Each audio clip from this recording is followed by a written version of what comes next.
Development and management institute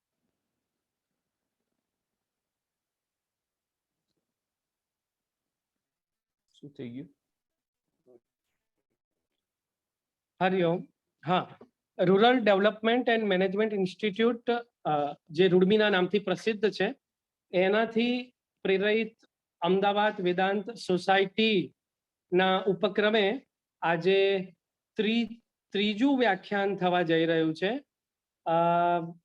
Ahmedabad Vedanta સોસાયટીના chairman Shri Divetia સાહેબ નું સ્વપ્ન વેદાંતને લોકભોગ્ય બનાવવા માટેનું છે અને એના ભાગરૂપે તેઓ સામાજિક સારોકારની સાથે સાથે સમાજના લોકોને ભારતીય આધ્યાત્મિક ચેતનાનો પણ અનુભવ થાય તે હેતુથી વિવિધ વ્યાખ્યાનો વેદાંતના સંદર્ભમાં આયોજિત કરવામાં આવી રહ્યા છે. પ્રથમ વ્યાખ્યાન ડોક્ટર કરણસિંહજીએ આપ્યું, દ્વિતીય વ્યાખ્યાન ડોક્ટર ગૌતમભાઈ પટેલ સાહેબે નરસિંહ મહેતા અને વેદાંતના, અને આજે આપણને પ્રાપ્ત થયા છે સ્વામી નિખિલેશ્વરાનંદજી મહારાજ કે જેઓ રામકૃષ્ણ મિશન સાથે સંકળાયેલા છે અને આપણી સમક્ષ આજે તેઓ સ્વામી વિવેકાનંદ અને વેદાંતના સંદર્ભમાં કેટલીક વાતો કરશે અને આપણને જ્ઞાનથી આપલાવિત કરશે. હું આદરણીય દિવેટિયા સાહેબને વિનંતી કરું છું કે આપ શ્રી સ્વામી નિખિલેશ્વરાનંદજી મહારાજનો પરિચય કરાવો. દિવેટિયા સાહેબ.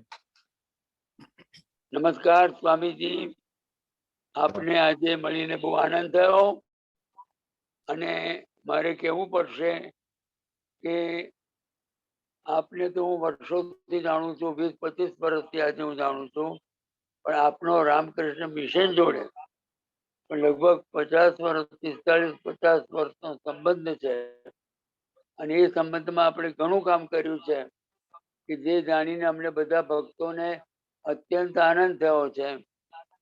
અને આપે શું કર્યું છે એ મારે સંક્ષિપ્તમાં બધાને જણાવવું છે. પહેલું તો સંભળાય છે ને બંધાભાઈ? સંભળાય છે ને? પહેલું તો મારે કહેવાનું છે કે સ્વામીજી પેલા એક પૂર્વાશ્રમમાં એન્જિનિયર હતા અને પછી રામકૃષ્ણ આશ્રમમાં 76માં જોડાયા અને રામકૃષ્ણ આશ્રમમાં જોડાયા પછી એમનું રામકૃષ્ણ આશ્રમમાં કોન્ટ્રીબ્યુશન ઘણું મોટું છે અને આજે એમણે ઘણા પ્રવૃત્તિઓ હાથમાં લીધી છે. અને એમાં હું કહું કે એમણે 3 આશ્રમો લીધા. શરૂઆતમાં તો પોરબંદરમાં હતા, પોરબંદર પછી એમણે તો વડોદરામાં ગયા, વડોદરા, અમદાવાદ અને હવે હાલ તેઓ રાજકોટમાં છે. રાજકોટમાં પણ ઘણું અગત્યનું કામ કરી રહ્યા છે. ત્યાં આગળ એમાં રામકૃષ્ણ જ્યોત નું પબ્લિકેશન છે તે તેઓ ઘણા વર્ષોથી એડિટ કરી રહ્યા છે અને એ પબ્લિકેશન ઘણું સરસ કામ કરે છે. લોકોને ઘણોને એમાં રસ છે અને એને હજી આગળ જતા વિકસાવી શકાશે એવું અમને લાગે છે. અને એથી સ્વામીજીનો પરિચય ગુજરાતના લોકો જોડે ઘણો વિકસિત થયો છે. હવે આજે હું જોઉં તો મારો સ્વામીજી જોડેનો અનુભવ 20 વર્ષ ઉપરથી છે અને મેં એમાં જોયું છે કે સ્વામીજીએ જે કોન્ટ્રીબ્યુશન કર્યું છે, ખાસ કરીને રામકૃષ્ણ મિશનનું અને એમાં વિવેકાનંદજીનું જે આખું જે ઇમેજ છે, ઇમેજનું પ્રતિબિંબ એમણે ગુજરાતના લોકોમાં જબરદસ્ત ઊભું કર્યું છે. મને યાદ આવે છે કે હું જ્યારે 3 વર્ષનો હતો ત્યારે મને પરિચય હતો પૂજ્ય સ્વામી શ્રી જપાનંદજી મહારાજનો.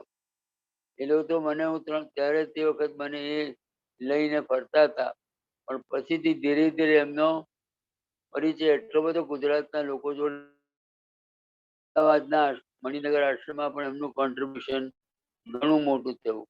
એવી જ રીતે હાલ પૂજ્ય સ્વામી શ્રી નિખિલેશ્વરાનંદજી નું કોન્ટ્રીબ્યુશન ગુજરાતમાં ઘણું મહાન છે એમ કહું તો ચાલે. અને એમણે જે કામ કર્યું છે એ કામની ઇમ્પ્રેશન અને ઇમેજ બહુ જબરજસ્ત છે.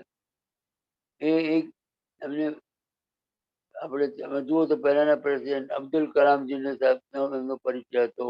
એમની થ્રુ એમનું ત્યાંનું ઉદ્ઘાટન કરાયું એમના આશ્રમનું.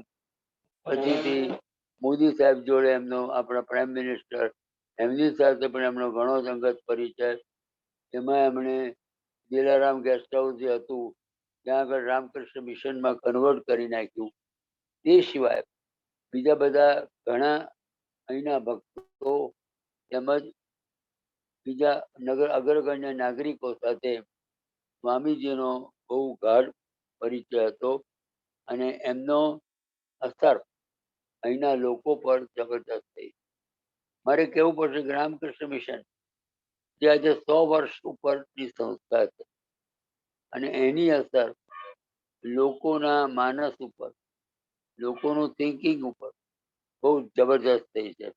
અને લોકો એમ માને છે કે આ એક સંસ્થા છે કે જ્યાં આગળ આપણને આધ્યાત્મિકતાનું જ્ઞાન મળી રહી શકે.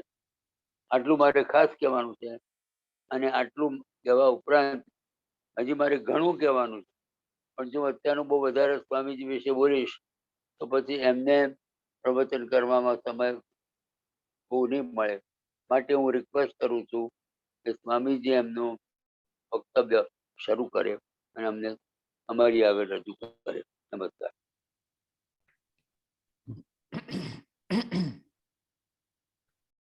ઓમ નમઃ શ્રી યતિરાજાય વિવેકાનંદ સૂરયે સચ્ચિત સુખ સ્વરૂપાય સ્વામિને તાપહારિણે. આદરણીય શ્રી પરીક્ષિતભાઈ દિવટિયાજી, અન્ય ઉપસ્થિત બધા જ ઓનલાઈન મહાનુભાવો, ભાઈઓ બહેનો મિત્રો, મેધાબેન વગેરે,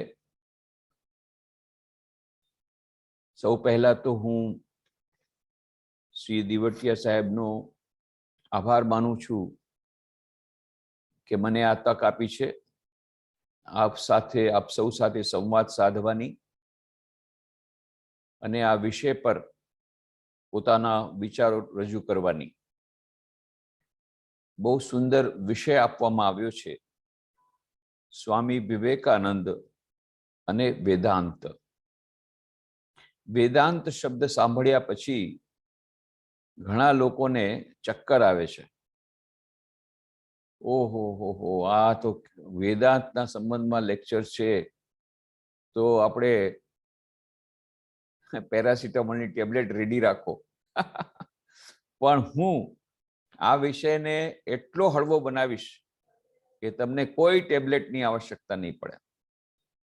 અત્યંત સરળ ભાષામાં અને અત્યંત સરળ શૈલીમાં હું આ વેદાંતનો સાર આપીશ અને સ્વામી વિવેકાનંદે કેવી રીતે આપણા યુગમાં ભવિષ્યનો જે વૈશ્વિક ધર્મ વેદાંત, નવ વેદાંત, એની વાતો હું રજૂ કરીશ.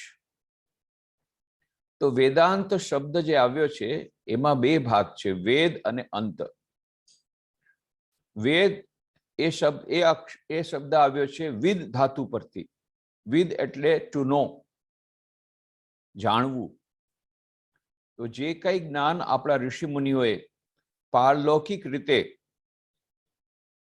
અત્યંત ઉચ્ચ આધ્યાત્મિક અવસ્થામાં જે સત્યનો સાક્ષાત્કાર કર્યો હતો, એ જ જ્ઞાનનો ભંડાર એ વેદ વ્યાસજીએ એને 4 ભાગમાં વિભાજિત કર્યો.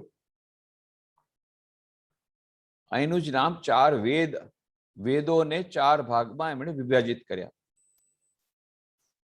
અને આ 4 વેદોના અંતમાં એ વેદોમાં ઘણું બધું જ્ઞાન છે, દરેક વિષયનું જ્ઞાન છે. પણ એ 4 વેદોના અંતમાં જે થોડા ભાગો છે, જે થોડા અંશો છે, એને વેદાંત કહેવામાં આવે છે. કેમ? એમાં દર્શનની વાતો છે, એમાં મનુષ્યના સ્વરૂપની વાતો છે, એમાં સત્યના સાક્ષાત્કારની વાતો છે, જે સૌથી વધારે મહત્વની વાત છે.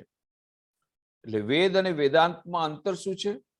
વેદ એ જ્ઞાનનો મોટો ભંડાર છે, જેમાં ઘણા વિષયોનું જ્ઞાન આપવામાં આવ્યું છે. પરંતુ વેદાંત છે એ વેદના જે અંતભાગ જે છે, જે આજે અથવા તો હંમેશા મનુષ્ય માટે ખૂબ મહત્વનો ભાગ છે, દર્શનશાસ્ત્રની દૃષ્ટિથી, જીવન જીવવાની કળાની દૃષ્ટિથી, અને એનું નામ વેદાંત છે. અને વેદાંતને ઉપનિષદ તરીકે પણ આપણે ઓળખીએ છીએ કે જે કંઈ જ્ઞાન છે, ઉપનિષદ, જે ગુરુના સાનિધ્યમાં પ્રાપ્ત કરેલું જે જ્ઞાન, એને ઉપનિષદ. આ બધું જ જ્ઞાન ઉમના સાનિધ્યમાં પ્રાપ્ત થતું, એટલે એનું નામ ઉપનિષદ આપવામાં આવ્યું એ વેદાંતના જ્ઞાનને. અને એવા ઘણા બધા ઉપનિષદો છે, જેમાંથી 108 ઉપનિષદો એ વધારે મહત્વના છે. અને એમાંથી પણ થોડાક ઉપનિષદો જે વધારે મહત્વના છે, જેના પર આદિ શંકરાચાર્યજીએ અને બીજા જે આપણા આચાર્યશ્રીઓએ જેના પર ભાષ્ય લખ્યા છે, ટીકા લખી છે. હવે આ વેદાંત એટલે કે ઉપનિષદ, એ ઉપનિષદોનો સારાંશ આપવામાં આવ્યો છે શ્રીમદ ભગવદ્ ગીતામાં. એટલે જ આપણે વાંચ્યું હશે, ભગવદ્ ગીતાના મહાત્મ્યના શ્લોકોમાં એક શ્લોક આવે છે, સર્વોપનિષદો ગાવો દોગ્ધા ગોપાલ નંદન પાર્થો વત્સ સુધીર ભોક્તા દુગ્ધમ ગીતા મૃતમ મહત. સર્વોપનિષદો ગાવો, જેટલા ઉપનિષદો છે ગાવો, એ બધી ગાયો છે. અને એ ગાયોમાંથી ગાયોને દૂધ દોહનારો એ કોણ છે? બીજો કોણ હોઈ શકે? સર્વોપનિષદો ગાવો દોગ્ધા ગોપાલ નંદન. અરે ગોપાલ નંદન જે છે, નંદનો જે ગોપાલ એટલે નંદ એટલે શ્રી કૃષ્ણ, એ તો ગોવાળીઓ જ તો સારી રીતે ગાયોનું દોહન કરી શકે. સર્વોપનિષદો ગાવો દોગ્ધા ગોપાલ નંદન પાર્થો વત્સ. પાર્થો વત્સ, વાછરડું શું છે? પાર્થ એટલે કે અર્જુન. ગાય ક્યારે એમને દૂધ ના આપે, સામે વાછરડું હોય તો દૂધ આપે. ગાંધીજી શા માટે દૂધ બંધ કર્યું? કે ભાઈ આ તો વાછરડા માટેનું દૂધ છે અને આપણે લઈએ છીએ તો ચોરી કહેવાય. જો કે પછી વાત અલગ છે કે એમણે બકરીનું દૂધ લીધું, બકરીનું દૂધ પણ એના માટે જ છે, પણ એ એમણે કોમ્પ્રોમાઇઝ કર્યો પછી, જે હોય તે. પણ વાછરડાને સામે રાખે ત્યારે ગાય દૂધ આપે. તો આવી જ રીતે એ પાર્થ એટલે કે અર્જુન, એ છે વાછરડું. પાર્થો વત્સ સુધીર ભોક્તા દુગ્ધમ ગીતા અમૃતમ મહત. અને આ પાન કરવા વાળા કોણ છે? આપણે બધા છીએ, જે આ ઉપનિષદના અમૃત રૂપી દુગ્ધનું આપણે પાન કરીએ છીએ. આપણે બધા ધન્ય છીએ. તો આ ભગવદ્ ગીતામાં ઉપનિષદોનો આખો સાર આપવામાં આવ્યો છે. એટલે જ દરેક અધ્યાયના અંતમાં આપણે જોઈએ છીએ શું ઉપનિષદ શું? બ્રહ્મ વિદ્યાયામ યોગ શાસ્ત્રે શ્રી કૃષ્ણાન સંવાદે અમુક અધ્યાયો. પ્રથમો અધ્યાય અર્જુન વિષાદ યોગો પ્રથમો અધ્યાય. તો એમાં સૌથી છેલ્લે પ્રત્યેક અધ્યાયના અંતમાં એ કહેવામાં આવ્યું છે કે આ ઉપનિષદનો એક ભાગ છે. તો સમસ્ત વેદોનો સાર ઉપનિષદમાં મળે છે, વેદાંતમાં મળે છે. વેદાંતનો ઉપનિષદોનો સાર ભગવદ્ ગીતામાં મળે છે. અને ભગવદ્ ગીતાને સમજવા માટે સૌથી શ્રેષ્ઠ પુસ્તકો છે સ્વામી વિવેકાનંદ. આધુનિક માનવ માટે આજની ભાષામાં આજના માનવ માટે આજની શૈલી પ્રમાણે સ્વામી વિવેકાનંદજી અત્યંત સરળતાપૂર્વક આ વેદાંતના દર્શનને, અને એમણે તો કહ્યું છે વેદાંત માત્ર દર્શન નથી, એ જીવન જીવવાની શૈલી છે. It's an art of living. Vedanta is an art of living. તો એ જીવન જીવવાની શૈલી છે. માત્ર દર્શન આપણે એને દર્શન સુધી, દર્શન શાસ્ત્ર સુધી એને લિમિટ ન કરીએ કે વાતચીત કરવા માટેનું વેદાંત એક સાધન છે, વાદ વિવાદ માટેનું એક વેદાંત એક સાધન છે. નહીં, જીવવા માટેનું વેદાંત દર્શન એને પચાવવું પડે. ત્યારે જ આપણને આ દૂધ આપણે માની લો જોયું હોય તો દૂધ જોવાથી કઈ અંતર પડતું નથી, દૂધને પીવું પડશે. ઉપનિષદને જોવાથી કે એની વાત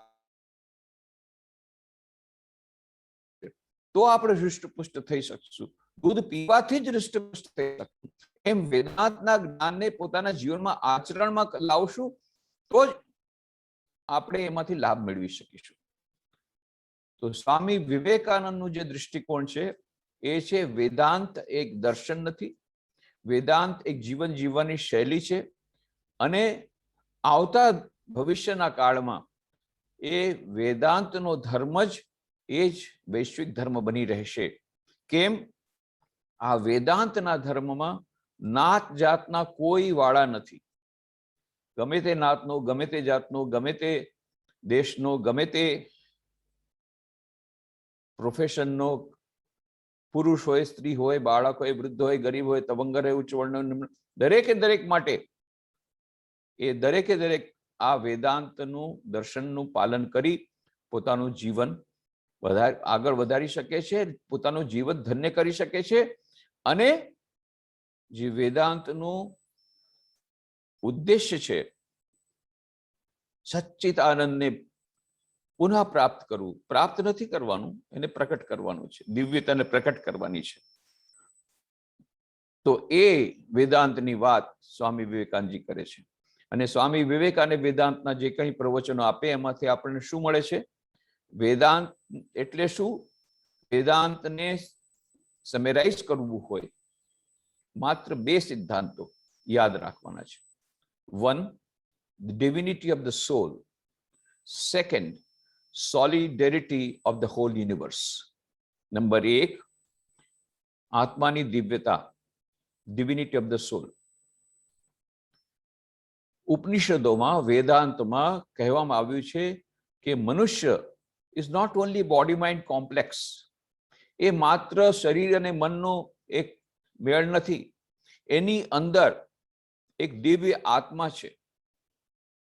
આ એનું મૂળ સ્વરૂપ છે, સાચું સ્વરૂપ છે. સચ્ચિત આનંદ સ્વરૂપ આત્મા એ એનું મૂળ સ્વરૂપ છે. કોનું? દરેકે દરેક મનુષ્યનું, irrespective of caste, creed, color, religion, nationality. કઠોપનિષદમાં કહ્યું શું?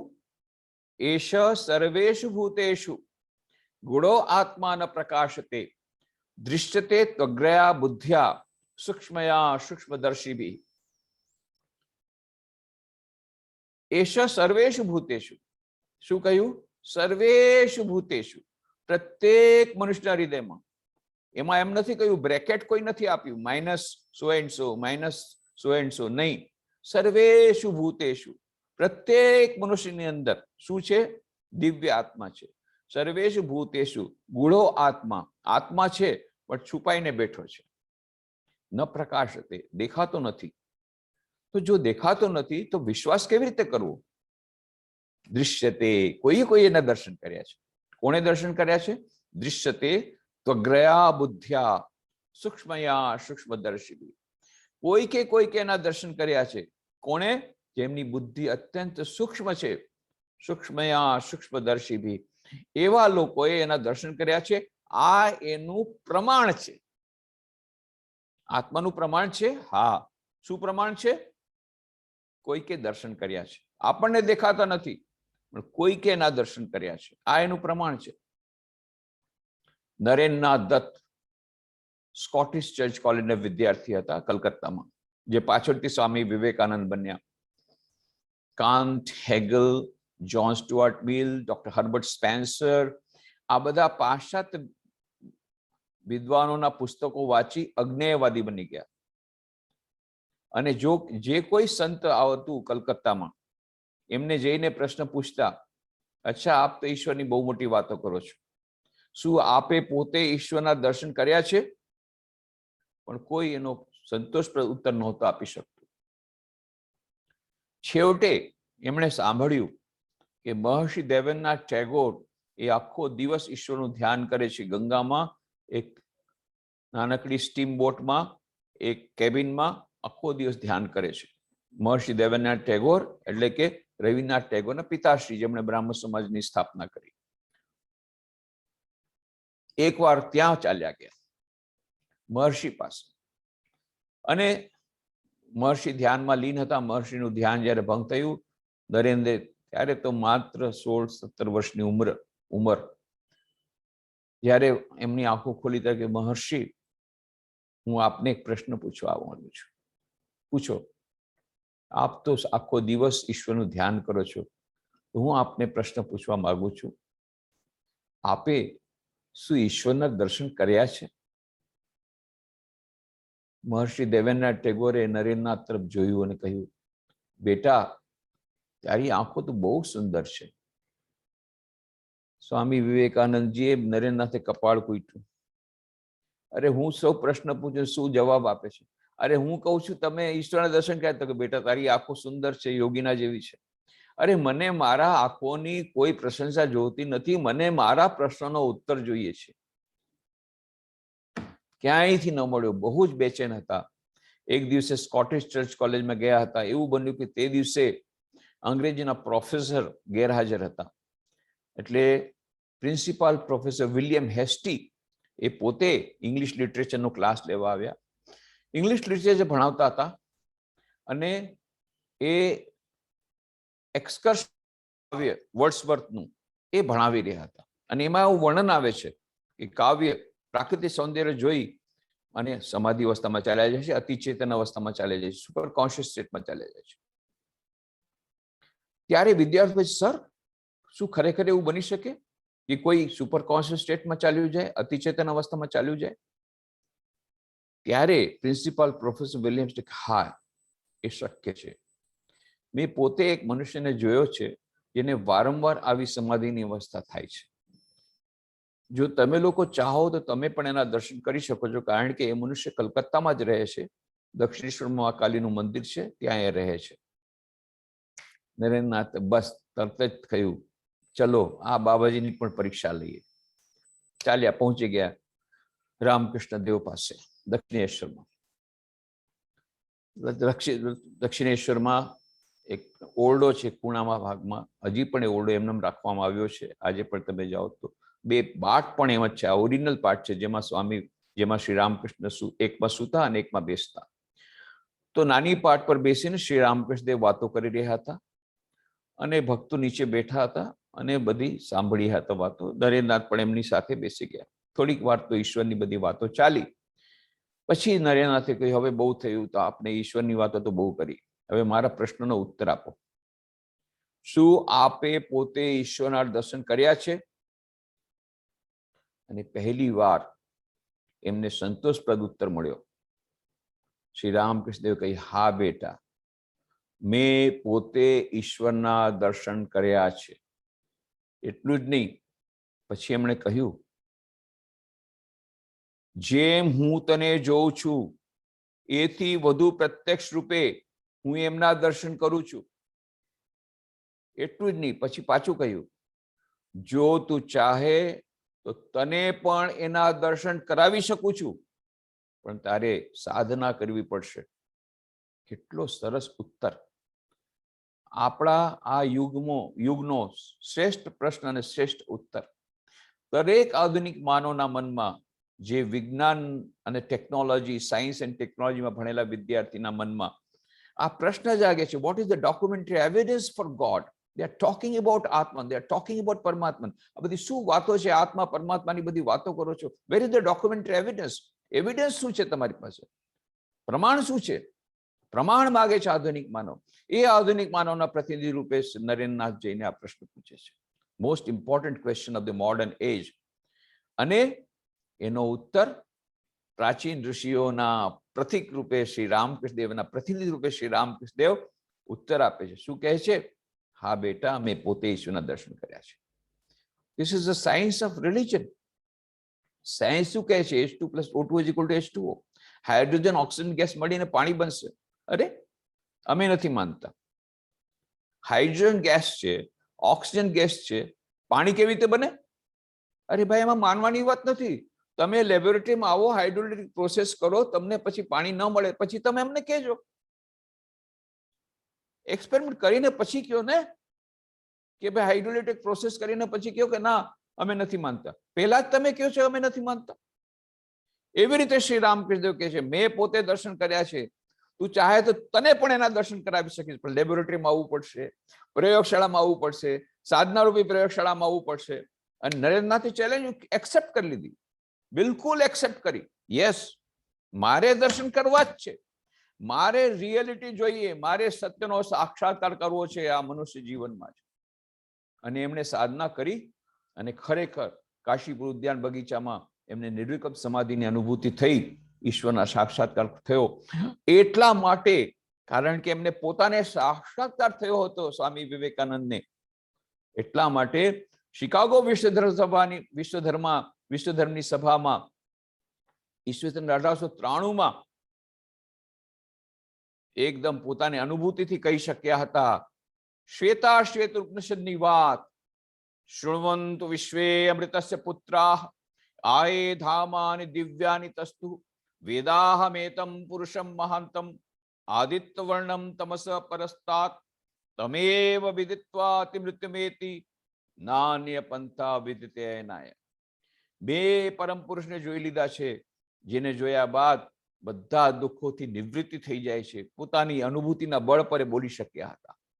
અને પછી ત્યાં એમણે શિકાગો ધર્મસભામાં કહ્યું, હે અમેરિકાવાસી ભાઈઓ અને બહેનો, હું પણ તમને આ નામથી સંબોધન કરવા માંગુ છું, ye the children of immortal bliss, holy and perfect beings, ye do not as sinners, it is a sin to call a man so. It is a standing liable on human nature. Come up, alliance, and shake up the delusion that you are sheep. Your soul's immortal, spirit's free, blessed and eternal. You are not matter, you are not bodies. Matter is a servant, not ye the servant of matter. ઓ સિંહો, આ મિથ્યા ભ્રમને ખંખીને ફેંકી દો કે તમે ઘેટા છો. તમે ઘેટા નથી, તમે તો સિંહ છો, તમે અજરમાર આત્મા છો. અમૃતસ્ય પુત્રા, તમે અમૃતના સંતાન છો, અક્ષર સુખના ભાગીદાર છો. મનુષ્યને પાપી કહેવું એ સૌથી મોટી ભૂલ છે. વેદાંત ક્યારેય પાપનો સ્વીકાર કરતો નથી, વેદાંત ભૂલનો સ્વીકાર કરે છે. અને સૌથી મોટી ભૂલ તો તમે ક્યારે કહો છો કે જ્યારે તમે કહો છો હું પાપી છું, દુર્બળ છું, નિર્બળ છું. નહીં નહીં નહીં, તમે પાપી નથી. તમે શું છો? You are divine. તમે તો અમૃતના સંતાનો છો. હા, સ્વામીજી સંદેશો આપ્યો, એનાથી એ લોકોને એટલી મનમાં શાંતિ મળી. અને આ 3.5 વર્ષો સુધી સ્વામીજીને ત્યાં રોકાઈ જવું પડ્યું અમેરિકામાં. અને પછી હા, એમણે બીડું જ પાડ્યું, આ વેદાંતનો સંદેશો પ્રચાર શરૂ કર્યો. You are divine, you are divine, તમે દિવ્ય છો, તમે દિવ્ય છો. એકવાર એક અમેરિકન મહિલા ઊભી થઈ ગઈ અને કહ્યું, Swami, you are trying to hypnotize us, always telling you are divine, you are divine, you are divine. Swamiji, તમે અમને હિપ્નોટાઇઝ કરી રહ્યા છો. હંમેશા તમે કહો છો તમે દિવ્ય છો, તમે દિવ્ય છો, તમે દિવ્ય છો. સ્વામીજીએ તરત જ જવાબ આપ્યો, madam, I am not trying to hypnotize you. I am trying to de-hypnotize you. Because you are already hypnotized. Always telling I am a sinner, I am a sinner, I am a sinner. તમે તો પહેલેથી hypnotize થઈ ગયા છો. હું પાપી છું, હું પાપી છું, પાપી છું. I am trying to de-hypnotize you. Why? Because you are divine, that is the first truth. You are divine, that is the second truth. You are divine, that is the last truth. There is no truth greater than this. તમે દિવ્ય છો, તમે દિવ્ય છો, તમે દિવ્ય છો. એ જ અંતિમ સત્ય છે. આજે માનો કે નહીં માનો, આવતીકાલે માનવું પડશે કે દરેક મનુષ્યની અંદર એ દિવ્યતા સુસુપ્તપણે રહેલી છે. You have to accept it. ઓ સિંહો, હા મિથ્યા ભ્રમને ખંખેરીને ફેંકી દો કે તમે ઘેટા છો. આજે આ વાણી સ્વામી વિવેકાનંદની, આ શ્વેતાશ્વેત પર આધારિત એમની આ વાણી કેટલી મહત્વની છે. આજે જ્યારે કોરોના વાયરસના પેન્ડેમિકમાંથી કેટલા બધા લોકો ટેન્શનમાં છે, કેટલા પ્રકારના ઇકોનોમિક સ્લોડાઉન, આ સમસ્યા, તે સમસ્યા, માનસિક તણાવ, બધી જગ્યાએ મેન્ટલ ટેન્શન ટેન્શન ટેન્શન. એટલે જ અમે શ્રી રામકૃષ્ણ જ્યોતનો અત્યારનો અંક અમે તણાવ મુક્તિ વિશેષાંક બહાર પાડ્યો છે. 1 તારીખે બહાર પડશે આ વખતે, દિવાળી અંક અમારો. બધા ટેન્શનમાં છે, ત્યારે સ્વામી વિવેકાનંદની આ વાણી ઓ સિંહો, આ મિથ્યા ભ્રમને ખંખીને ફેંકી દો કે તમે ઘેટા છો. તમે સિંહ છો, તમે ધર્મ આત્મા છો, તમારામાં દરેક આત્માની અનંત શક્તિ છે. બહુ સુંદર વાર્તા કહેતા સ્વામીજી ત્યાં અમેરિકામાં. એક સિંહણ હતી, જંગલમાંથી જતી હતી અને ઘેટાના દળને પાર કરવા માટે જ્યારે છલાંગ લગાવ્યો એ ત્યારે ગર્ભવતી હતી. એના પેટમાં નાનું બચ્ચું પડી ગયું ઘેટાના દળમાં અને સિંહણ પેલી પાર જઈને મરી ગઈ. હવે શું થાય? આ સિંહણનું નાનકડું બચ્ચું રડવા માંડી ગયું તો ઘેટાની માને દયા આવી ગઈ. ઘેટાની માએ લાલન પાલન શરૂ કર્યું. હવે આ સિંહણનું બચ્ચું ઘેટા સાથે જવા માંડ્યું, ઘેટા સાથે રમવા માંડી ગયું, ઘેટા સાથે ઘાસ ખાવા માંડી ગયું અને ઘેટાની જેમ બે બે કરવા માંડી ગયું. ઘણા વખત પછી એક મોટો સિંહ આવ્યો, જોયું દોર રસ્તા પરથી કેટલા બધા ઘેટા જાય છે બે બે બે કરતા.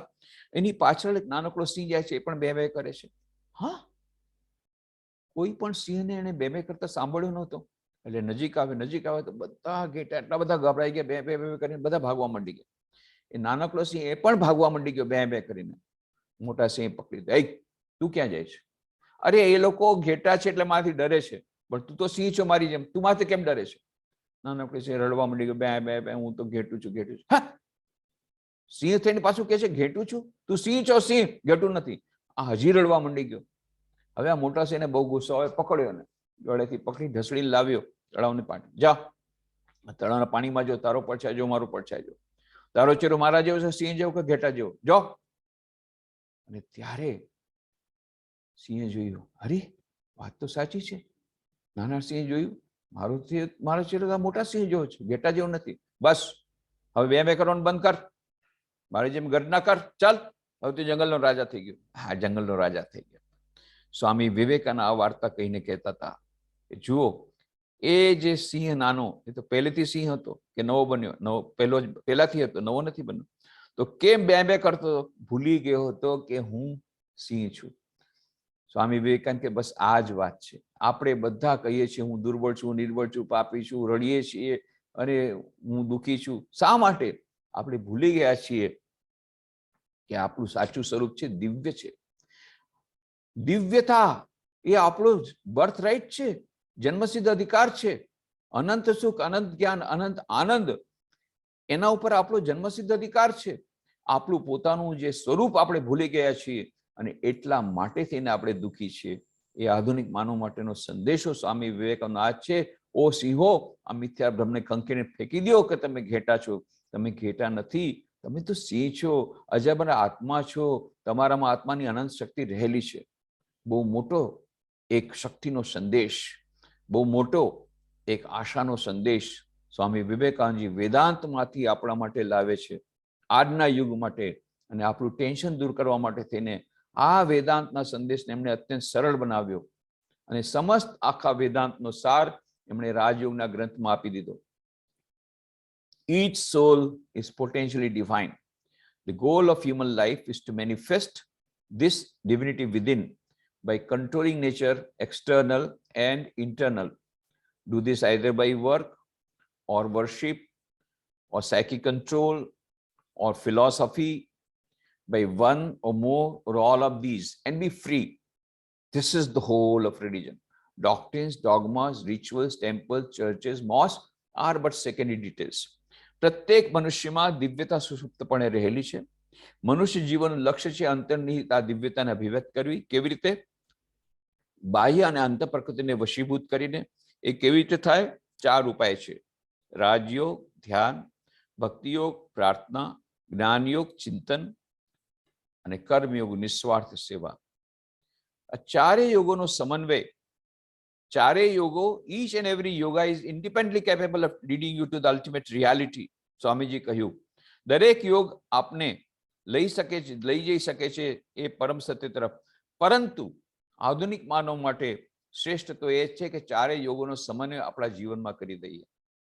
અને એટલા જ માટે રામકૃષ્ણ મિશનનું જ્યારે એમને સિમ્બોલ બનાવવાનું હતું, એમ્બ્લેમ બનાવવાનું હતું, પ્રતીક બનાવવાનું હતું, તો એમણે પોતે આ પ્રતીકની ડિઝાઇન બનાવી. અને એ ડિઝાઇનમાં એમણે શું કર્યું? એ ડિઝાઇનમાં એમણે આ બતાવ્યું. આ તમે જોયું હશે, આ સિમ્બોલ, આ એમ્બ્લેમ, આ છે એમ્બ્લેમ અમારો, આ એમ્બ્લેમ છે. આ એમ્બ્લેમ બધાય તમે દરેક પુસ્તકમાં તમને મળશે, રામકૃષ્ણ મિશનના દરેક પબ્લિકેશનમાં મળશે. આ એમ્બ્લેમ, આ પ્રતીક. આ પ્રતીકનો અર્થ શું છે? સ્વામી વિવેકાનંદ આ પ્રતીક બનાવ્યું અને એમાં શું શું વાતો છે? એક તો સાપ છે. સાપ શું છે? એ કુંડલીની શક્તિનો પ્રતીક છે. સાપ જ્યારે કુંડલીની શક્તિ, ઈડા, પિંગલા, સુષુમ્ના ત્રણ નાડીઓ છે, એમાંથી જ્યારે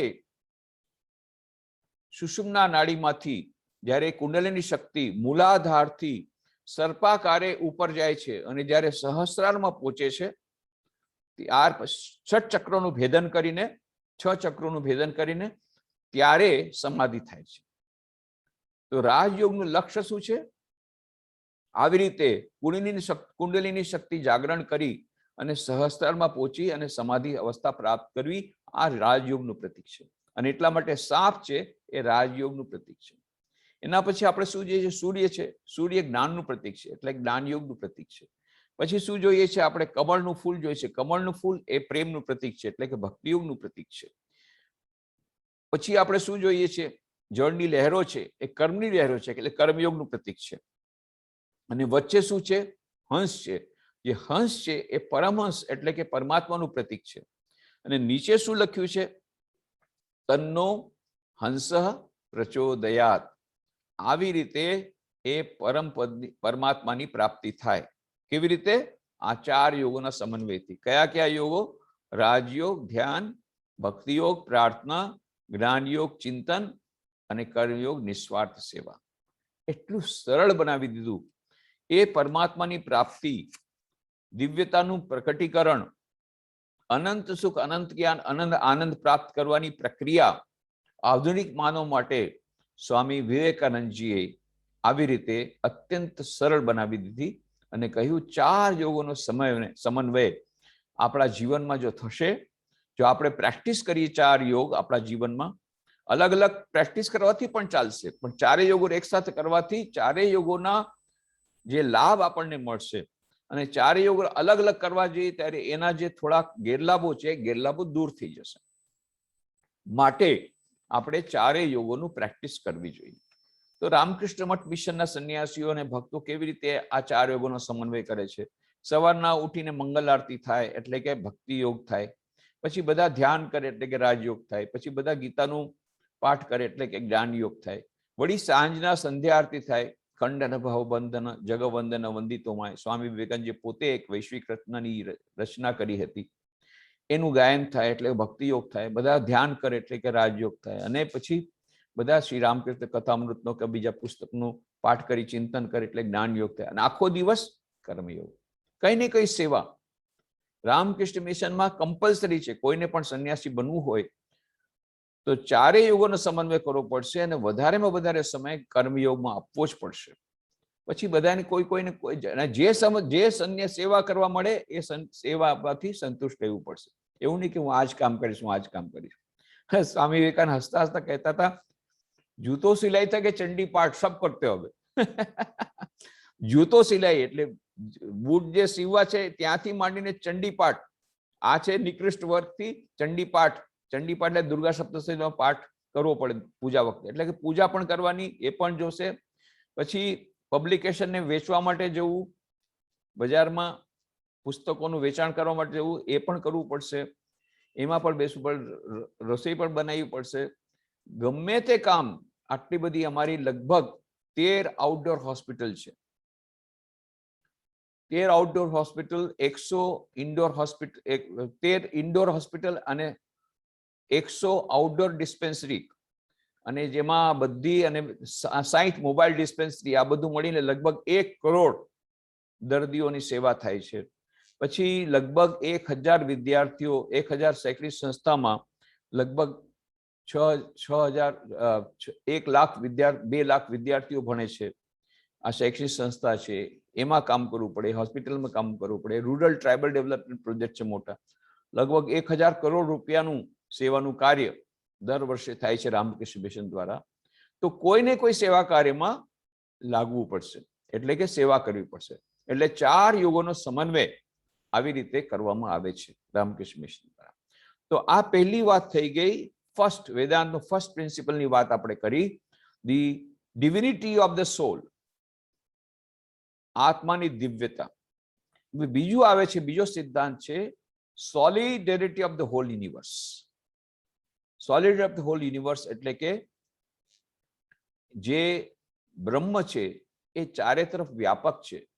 સર્વમ ખલુ ઇદમ બ્રહ્મ, એ બ્રહ્મ ચારે તરફ વ્યાપ્ત છે. ઈશાવાસ્યમિદમ સર્વમ યત્કિંચ જગત્યામ જગત તેન તક્તેન ભુંજીથા મા ગૃદકસ્ય સિદ્ધનમ. એ ઈશ્વર ઓતપ્રોત છે, સમસ્ત વિશ્વમાં ઓતપ્રોત છે. ઈશ્વર સમસ્ત વિશ્વમાં ઓતપ્રોત છે. અને આ ટ્રસ્ટી સ્ટેટનું મેનેજમેન્ટ એમાં કહેવામાં આવ્યું, એની જ વાત કરવામાં આવી. ઈશાવાસ્યમિદમ સર્વમ યત્કિંચ જગત્યામ જગત તેન ત્યક્તેન ભુંજીથા મા અગ્રતકસ્ય સિદ્ધમ. Enjoy this word. How? By renunciation. અરે હું જો રિનન્સિએશન કરી દઈશ, હું જો ત્યાગ કરી દઈશ તો ભોગવીશ કેવી રીતે? તમારે વસ્તુનો ત્યાગ નથી કરવાનો. કોનો ત્યાગ કરવાનો છે? પોતાની પ્રોપ્રાઇટરશિપનો ત્યાગ કરવાનો છે, અહંકારનો ત્યાગ કરવાનો છે, સ્વાર્થ પરાયણતાનો ત્યાગ કરવાનો છે. એનું જ નામ ટ્રસ્ટીશિપ મેનેજમેન્ટ. તો આવી રીતે તમારે ધનનો ત્યાગ નથી કરવાનો, ધનનો સદુપયોગ કરવાનો છે. તમે એન્જોય કરો, બટ બાય રિનન્સિએશન, ત્યાગ દ્વારા ભોગવો. આ એક મહાન સિદ્ધાંત પણ આપેલો છે ઈશાવાસ્ય ઉપનિષદમાં, પણ એને આપણે ભૂલી ગયા હતા. આપણે જે ઇમાનન્ટ બ્રહ્મની વાત જ ભૂલી ગયા હતા. ટ્રાન્સેન્ડેન્ટલ બ્રહ્મ, પરબ્રહ્મ, એની જ વાતો આપણે કરતા હતા. પણ સ્વામી વિવેકાનંદ, શ્રી રામકૃષ્ણ દેવ આવીને શું કર્યું? ઇમાનન્ટ બ્રહ્મ, અપર બ્રહ્મ, એની વાતો જે આપણે ભૂલી ગયા તે આપણા સમક્ષ રજૂ કરી. સોલિડેરિટી ઓફ ધ હોલ યુનિવર્સ, સમસ્ત વિશ્વમાં એક જ ચૈતન્ય તત્વ વ્યાપ્ત છે. એ જે વાત આપણે ભૂલી ગયા તે જ કરાવી. સ્વામી વિવેકાનંદ પૂછવામાં આવે, તમે નવી વાત શું કરી? વેદાંતની જે વાત છે, વેદાંતનો સંદેશો, એ જ તો તમે કહ્યો છે જગતને. તમારો નવો સંદેશો શું છે? કે વાત સાચી છે, મારો સંદેશો માત્ર વેદાંતનો જ સંદેશો છે, પણ એક જ વાત છે, આ વેદાંતના સંદેશને આપણે ભૂલી ગયા હતા. આદિ શંકરાચાર્ય આવીને એનો ઉદ્ધાર કર્યો. પરંતુ આદિ શંકરાચાર્ય એ વેદાંતને વનોમાં રાખી ગયા હતા, આશ્રમોમાં રાખી ગયા હતા, ગિરિકંદરામાં રાખી ગયા હતા. મારો જન્મ થયો છે, વનના આ વેદાંતને ઘરે ઘરે લઈ જાઓ, લેબોરેટરીમાં લઈ જાઓ, કારખાનામાં લઈ જાઓ, વેપાર ધંધામાં લઈ જાઓ, ઓફિસીસમાં લઈ જાઓ, કાર્યાલયમાં લઈ જાઓ, યુદ્ધ ક્ષેત્રમાં લઈ જાઓ. દરેક જગ્યાએ એ જ પરબ્રહ્મ પરમાત્મા રહેલા છે. કણ કણમાં એ જ ઈશ્વર રહેલા છે. આ જે solidity of the whole universe, અપર બ્રહ્મની વાત જે આપણે ભૂલી ગયા હતા, એને ફરી પાછું આપણા સમાજ માટે જે અત્યંત આવશ્યક છે, એના માટે તેને મારો જન્મ થયો છે, એના માટે તેને મારો આવિર્ભાવ થયો. એના માટે આપણે જોઈએ છીએ સ્વામી વિવેકાનંદ એને નામ આપ્યું નિયો વેદાંતા, નવ વેદાંતા. નવ વેદાંત શું છે? એમાં વેદાંતના દર્શનનું કોઈ એવું નથી કે વેદાંતના દર્શનને બદલી દેવામાં આવ્યું છે, નહીં, પણ વેદાંતના દર્શનને આજના યુગ માટે થઈને વધારે એ ગ્રહણીય બનાવ્યું છે. કેવી રીતે? જે બીજો જે છે એનો જો વેદાંતનો સંદેશ, સોલિડિટી ઓફ ધ હોલ યુનિવર્સ, એ સમસ્ત વિશ્વમાં એક જ પરમ સત્ય વ્યાપ્ત છે. આજે મોડર્ન સાયન્સ, આધુનિક વિજ્ઞાન પણ એણે પણ આ પુરવાર કર્યું. એ વેદાંતના સિદ્ધાંતને આધુનિક વિજ્ઞાને પુરવાર કર્યું છે. Yes, it is a holistic universe. Bell's theorem states all the particles of the whole universe are interconnected at a deeper level. Bell's theorem શું કહે છે? દરેકે દરેક કણ એ છે એકબીજા સાથે સંકળાયેલો છે.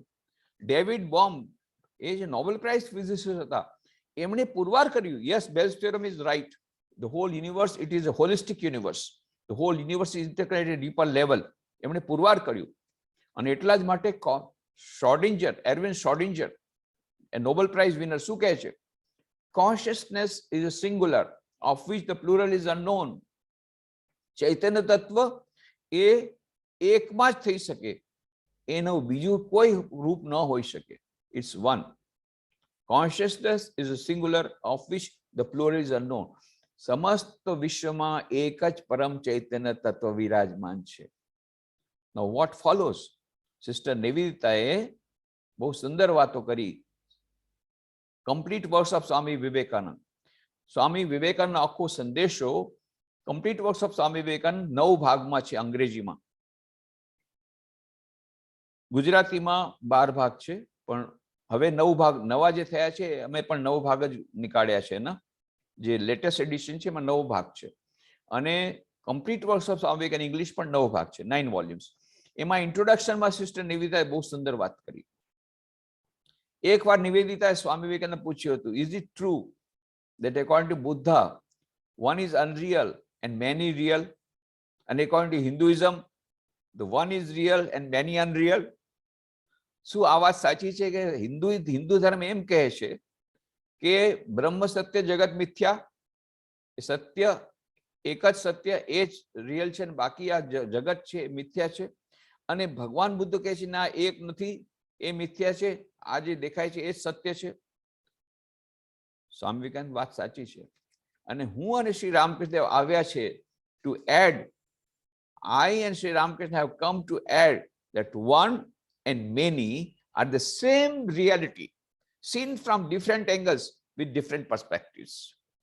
A one and the many, આજે એક અને જે જગત તમને જુએ છો જે પરમ ચૈતન્ય તત્વ અને આ જગત એ એક જ પરમ સત્ય છે, બે નથી. અને આની અનુભૂતિ first hand experience Swami Vivekananda હિમાલયમાં થયો હતો. હિમાલયમાં જ્યારે તપસ્યા કરવા ગયા, સ્વામી અખંડાનંદજી મહારાજ સાથે જતા હતા. અલ્મોડા પહોંચતા પહેલા એક સ્થાન આવે છે, નામ છે કાકરી ઘાટ. એમાં એક નદીના કાંઠે 2 નદીઓ મળતી હતી, એના કાંઠે બહુ સરસ પીપળનું વૃક્ષ હતું, અને એ પીપળના વૃક્ષ નીચે સ્વામીજી બહુ રમણીય દ્રશ્ય છે, મને અહીંયા ધ્યાન કરવાની ઈચ્છા થાય છે. ગંગાધરને કીધું, ગંગાધર મહારાજ અખંડાનંદજી મહારાજ, એટલે ત્યાં ધ્યાન કરવા બેસી ગયા. એ ઊંડા ધ્યાનમાં મગ્ન રહ્યા ઘણા વખત સુધી, અને પછી ધ્યાનમાંથી આવ્યા ત્યારે એમણે અખંડાનંદજી મહારાજને કહ્યું, અરે આજે મને એટલું સરસ ધ્યાન લાગી ગયું, આજે મને મારા જીવનની એક બહુ મોટી એક ઉપલબ્ધિ થઈ. I had one of the greatest experiences of my life. મને અનુભૂતિ થઈ, મારા જીવનની સૌથી મોટી અનુભૂતિ થઈ. શું અનુભૂતિ થઈ? I found out that microcosm and macrocosm are built on the same plane. આ એમની અનુભૂતિની વાત છે. એમણે ઉપનિષદની પણ આ વાત છે જ કે જે બ્રહ્માંડમાં છે એ જ પિંડમાં છે, જે વ્યક્તિની અંદર છે એ જ વિશ્વમાં છે. સચરાચર જગતમાં એક જ પરમ સત્ય ત્યાં સચરાચર જગતમાં વ્યાપ્ત છે. સર્વમ ખલુ ઇદમ બ્રહ્મ ઈશાવાસ્યમ ઇદમ સર્વમ. પણ સ્વામી વિવેકાનંદની ફર્સ્ટ એક્સપિરિયન્સ મળ્યું, અને એટલા માટે એમણે આ જે એકત્વની અનુભૂતિનું એમણે વખાણ કર્યું. એટલા માટે સિસ્ટર એ રીતે કહે, this is the realisation which makes Vivekananda a great preacher of karma, not as divorced from, but as expressing jnana and bhakti. To him, the workshop, the farmyard, the laboratory are as true fits and scenes of meeting God with men as the door of a temple or the cell of a monk. No difference henceforth between sacred and secular. To work is to worship, to labor is to pray, to renounce is to conquer. એક નવું જ દર્શન સ્વામી વિવેકાનંદ આપે છે, જેને તમે નવ વેદાંત કયો કે ગમે તે કયો. શું કહે છે? પણ એ નવી વાત નથી, આપણે ભૂલી ગયા હતા. ઉપનિષદોમાં બધું આપેલું છે. અપર બ્રહ્મની વાત, બ્રહ્મ, નોટ ઓનલી the parabrahma, પરંતુ અપર બ્રહ્મ, not only the transcendental Brahman, but the immanent Brahman, જેની વાત આપણે બોલી, એ વાત સ્વામી વિવેકાનંદ કરે છે કે એક જ એ પરમ બ્રહ્મ સચરાચર જગતમાં વ્યાપ્ત છે. અને જો એમ સાચું હોય કે એક જ રિયાલિટી બધી જગ્યાએ છે, તો not only all modes of worship but all modes of work become worship. તો બધી પ્રકારની પૂજા જ પૂજા ફક્ત નથી, દરેક પ્રકારનું કાર્ય પણ પૂજા બની જાય. કેમ? જ્યારે હું કોઈ મનુષ્યને હું સેવા કરું છું તો હું મનુષ્યની સેવા કરું છું, પણ મનુષ્યમાં રહેલા ઈશ્વરની સેવા કરું છું, I am worshipping. Then I and he are the same. There's no difference. It is the same reality between him and me. There's no difference. અને એટલા માટે સ્વામી વિવેકાનંદે પોતાના ગુરુભાઈને કે અત્યાર સુધી તમે મંત્રો સાંભળ્યા હતા, માતૃદેવો ભવ, પિતૃદેવો ભવ, આચાર્ય દેવો ભવ, અતિથિ દેવો ભવ. હું તમને હવે વધારાના કુછ મંત્રો આપું છું જે આજના યુગ માટે બહુ મહત્વના છે. એ શું છે? દરિદ્ર દેવો ભવ, રોગી દેવો ભવ, રોગીનારાયણની સેવા કરો, દરિદ્રનારાયણની સેવા કરો. અને એ પછી પોતે ફક્ત બોલીને નહીં ગયા, રામકૃષ્ણ મિશન એક ડેમોન્સ્ટ્રેશન મોડેલ એમણે રાખ્યું. આજે હમણાં જ મેં વાત કરી 1000 કરોડ રૂપિયાનું જે સેવા કાર્ય થાય છે, it is four A demonstration model. આખા વિશ્વમાં આટલા બધા દુઃખોની, આટલા બધા સેવા કરવાની આવશ્યકતા છે, એમાં આ તો સાગરમાં ટીપું છે. But it is not the social work that we are doing.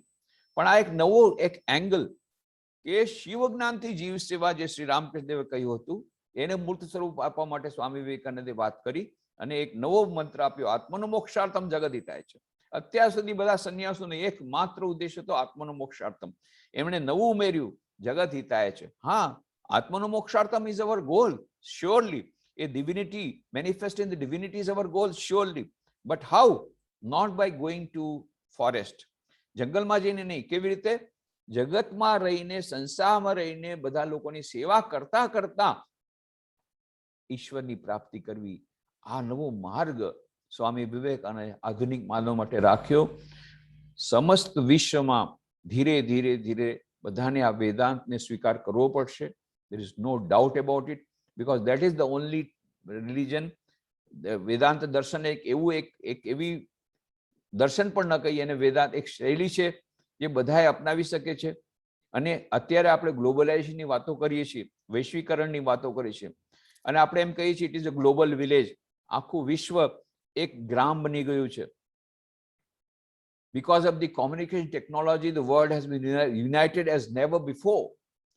Communication technology કારણે આખું વિશ્વ એક બની ગયું છે. It has become A global village.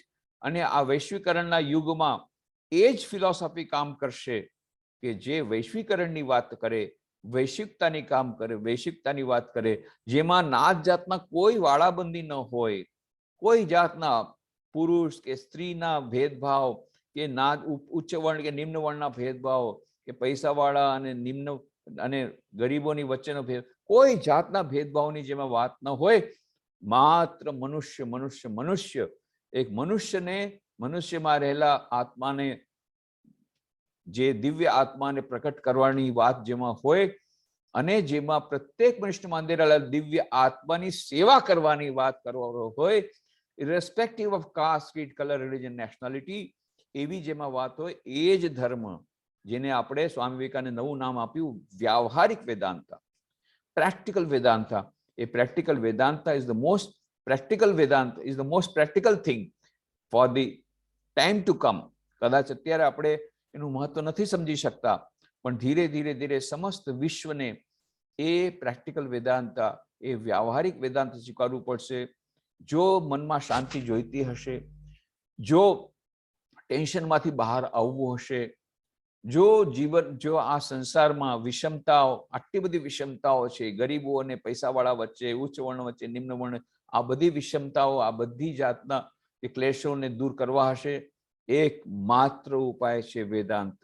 Only one and one solution. એક રામબાણ દવા બધા રોગોનો એકમાત્ર ઈલાજ એ સ્વામી વિવેકાનંદ આધુનિક માનવ માટે આપ્યો છે. અત્યંત સંક્ષેપમાં મેં આ બધું જીસ્ટ આપવાનો પ્રયત્ન કર્યો છે.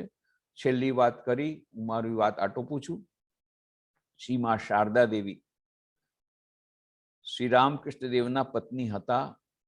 સ્વામી વિવેકાનંદના ગુરુ શ્રી રામકૃષ્ણ દેવના ધર્મપત્ની મા શારદા દેવી, જેમની પૂજા શ્રી રામકૃષ્ણ દેવે પોતે કરી હતી ષોડશોપચાર દ્વારા. ષોડશી પૂજાને દિવસે જેમને સાક્ષાત જગદંબા માનતા પોતે, જો કે એમના પત્ની હતા, ધર્મપત્ની હતા, પણ ક્યારેય એમણે પતિ પત્નીનો સંબંધ એ લોકો પાડ્યો નહોતો. શ્રી રામકૃષ્ણ એમને સાક્ષાત જગદંબા માનતા અને મા શારદાદેવી એમને સાક્ષાત ઈશ્વર માનતા.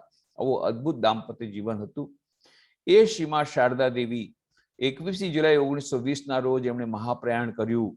એના 2 દિવસ પહેલાની વાત છે. અન્નપૂર્ણાની માં દરવાજા પાસે રડતી હતી કે માં તમે ચાલ્યા જશો, મારું શું થશે? મા શારદાએ કહ્યું, બેટા, શ્રી રામકૃષ્ણ દેવ તમને જોશે. અને પછી એમણે જે વાત કરી, આજના યુગ માટે બહુ જ મૂલ્યવાન વાત એમણે વાત કરી. આ છેલ્લું વાક્ય છે. આના પછી મા શારદાદેવી કંઈ બોલ્યા નથી. શું બોલ્યા? બેટી, જો શાંતિ જોઈતી હોય, જો શાંતિ જોઈતી હોય તો કોઈના દોષ જોઈશો નહીં, કેટલી મોટી વાત. દોષ જ્યારે પણ અશાંતિ આવે છે તમે એનાલાઇઝ કરીને જો, બીકોઝ આપણે કોઈનો દોષ જોઈએ છે, આને આમ કર્યું, આને આમ કર્યું, આને આમ કર્યું, મને આમથી, મને જ કેમ આમથી હોય. આ બધો દોષ દોષ દોષ દોષ, કાં ભાગ્યમાં દોષ જોઈએ, કાં ઈશ્વરમાં દોષ જોઈએ, કાં ફલાણા વ્યક્તિમાં દોષ જોઈએ, એનાથી જ આપણા મનમાં અશાંતિ આવે છે. જો શાંતિ જોઈતી હોય તો કોઈનો દોષ જોઈશો નહીં.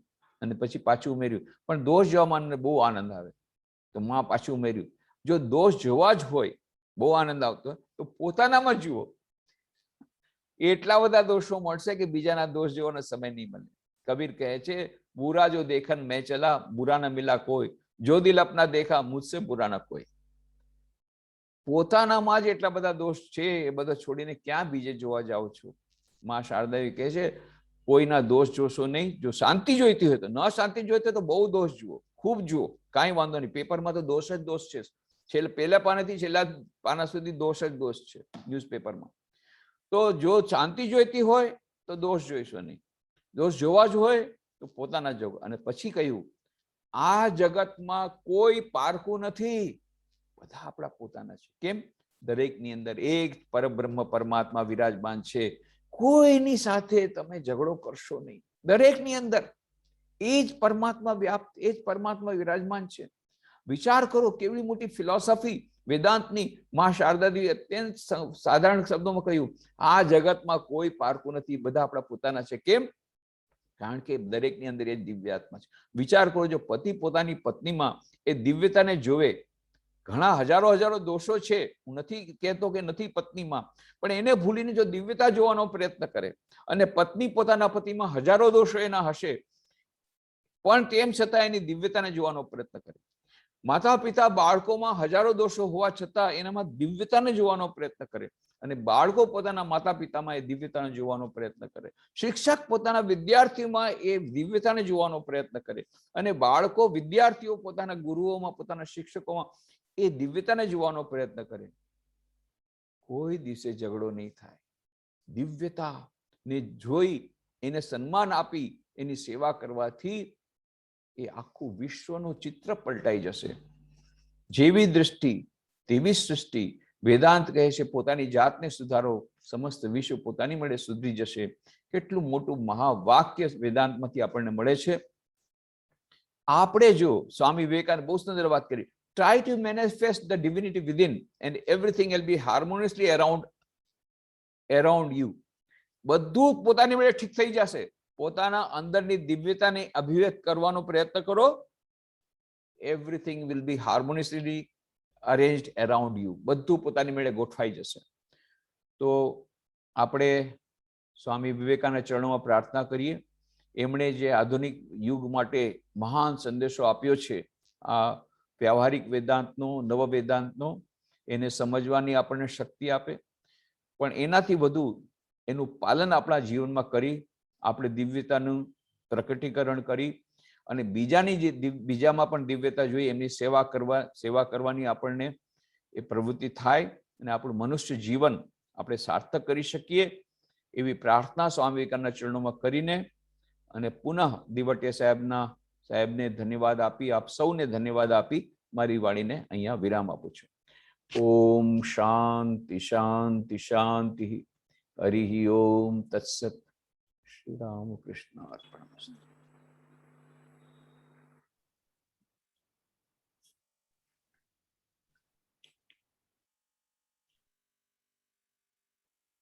હરિઓમ. હરિઓમ. હા, નમસ્તે સ્વામીજી. આપનો ખૂબ ખૂબ આભાર માનીએ છીએ કે આપણે આજે અમે ધન્ય છીએ. દિવાળીની પૂર્વ સંધ્યાઓમાં આપણે સ્વામી વિવેકાનંદ અને વેદાંત ઉપર ખૂબ સુંદર અને કેટલી બધી માહિતી સભર વ્યાખ્યાન આપે આપ્યું અને સ્વામી વિવેકાનંદને જીવાતા જીવનના વ્યવહારમાં વિવેકાનંદ મુજબ વેદાંતને કેવી રીતે લાવી આપવું એ આપે ખૂબ જ સરળ શબ્દોમાં ગૂઢ વાતો કરી આપી. નવ્ય વેદાંતની વાત હોય કે પ્રેક્ટિકલ વેદાંતની વાત હોય, આપણો વેદાંત અમદાવાદ વેદાંત સોસાયટીના જનરલ સેક્રેટરી તરીકે રવિન્દ્ર ખાંડવાળા આપનો ખૂબ ખૂબ આભાર માને છે. સૌ સદસ્યો વતી, દિવેટિયા સાહેબ વતી, સમિતિના સભ્યો વતી અને શ્રોતાજનો વતી આપનો હૃદયથી આભાર છે. અમે આજે કૃતજ્ઞતા અનુભવીએ છીએ આપના વ્યાખ્યાનથી. હું આદરણીય શ્રી મંદાબેનને વિનંતી કરીશ કે તેઓ આભાર વિધિ કરે.